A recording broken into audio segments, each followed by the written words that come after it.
সকাল সকাল চলে এসেছিলো পার্সেল, আর পার্সেল দেখলে মনটা কার না খুশি হয়। আমার মুখ দেখেই বুঝতে পারছো আমি কত খুশি। আর এই পার্সেলের ভেতর কী ছিল সেটা আমি এখন বলবো না, এটা নিয়ে একটা ভিডিও বানানো যাবে, সেটার জন্য অপেক্ষা করতে হবে। তো ব্যাপারটা হচ্ছে এটার পর আবার একটা পার্সেল চলে এসেছিলো, যেটার মধ্যে ছিল আমার স্কিন কেয়ার। আর এই স্কিন কেয়ারটাতে আমি কী কী ইউজ করছি সেটা নিয়ে আমি একদিন ব্লগ বানাবো।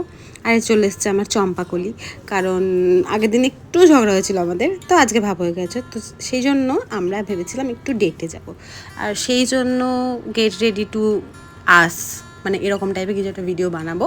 তার জন্য এখানে ফুটেজগুলো নিয়ে নিচ্ছি, একটু শ্যুট করে নিচ্ছিলাম। আর ইতিমধ্যে চলেও গেছিলো কারেন্ট। আর আমাদের না কারেন্ট আসার একটা সুন্দর টেকনিক আছে, যেটা তোমরা দেখলে বুঝতে পারবে। এখানে তো উনি আমাকে দেখলে তো মেকআপ করতে এমনিতেই ভুলে যান, আর মেকআপ করতে করতে ওর আইব্রোটা করছিলাম, আর কারেন্টটা আসবে দেখবে কেমন। আমার সাথে কাউন্ট করতে হবে, 1 2 3, এই যে কারেন্ট চলে এসছে। এভাবে আমাদের বাড়িতে কারেন্ট আসে। আর এখানে দেখো আমরা একদম ফুল কমপ্লিট, আর গায়ে একটু গন্ধ মেখে নিচ্ছিলাম, কারণ এই গরমের দিনে এটা তো মাস্ট দরকার। আর যখন আমরা বেরিয়েছিলাম প্রচণ্ড পরিমাণে রোদ ছিল, আর যেটার ভয়ে আমি একটু দেরি করেই বেরিয়েছিলাম। মানে আমি এই রোদটাকে ভীষণ ভয় করি, আর সেই জন্য, কারণ রাস্তার যা অবস্থা, রোদ তারপরে আবার ধুলো, তো সেই জন্য আমি ওড়নাটা এরকমভাবে বেঁধে নিচ্ছিলাম।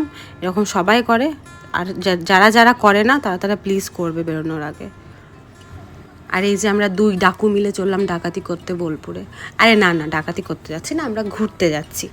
তো আমরা বেরিয়ে গেলাম, অ্যান্ড টাটা।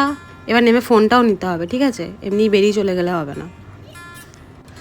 আর এই যে আমরা বেরিয়ে গেছি, আর বেরিয়ে যাওয়ার পথে তো এই রাস্তাটা নিতেই হবে, কারণ যারা লাভপুরে থাকো তারা সবাই জানো এটা কোথায়।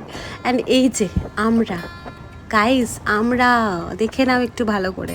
আর এত বকবক করতে করতে আমরা পৌঁছে গেছি শান্তিনিকেতন। এবার বলো তো আমরা কোথায় যাচ্ছি? হ্যাঁ, তোমরা ঠিকই ধরেছো, আমরা যাচ্ছি সোনাঝুরি। শান্তিনিকেতন যাবো আর সোনাঝুরি যাবো না, সেটা কখনো হয়? তো যাই হোক, যাবো না ভেবেও লাস্ট পর্যন্ত নিজেদের আর আটকে রাখতে পারলাম না। আর এই যে আমরা পৌঁছে গেছি। আর এই যে এই কাকার দোকানে এত সুন্দর সুন্দর জুয়েলারি বিক্রি হচ্ছিল যে কি বলবো, লোভ সামলাতে না পেরে আমি তো একটা জুয়েলারি নিয়েই নিলাম। আর কি নিলাম সেটা পরে দেখাবো। অ্যান্ড তারপরে খেয়ে নিলাম 1 গ্লাস ঠান্ডা আখের রস।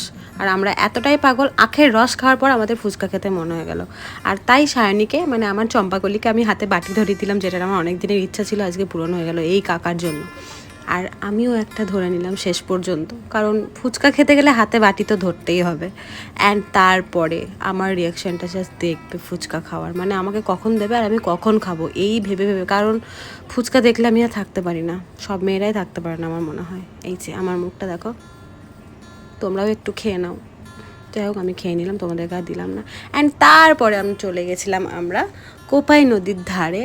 আর এই যে মাটির ভাঁড়ে চা, আর এই হচ্ছে অ্যাম্বিয়েন্স, মানে নদীর জলটা যাচ্ছে, নদীর কলকল আওয়াজ, সেখানে চা খেয়ে চলে গেলাম লেন্স কাটে, কারণ আমার চশমা চেঞ্জ করতে হতো, আমার পাওয়ারটা একটু চেক আপ করাতে হতো।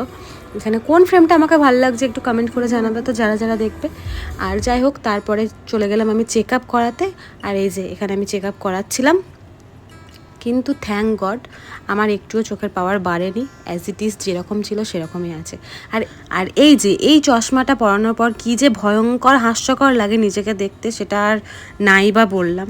তো যাই হোক, এখানে কাজ সেরে নিয়ে আমরা রতনপল্লিতে গেলাম, অ্যান্ড ওখানে একটু বসলাম, বসে কোল্ড কফি খেলাম, দুজনে মিলে একটু ছবি তুললাম।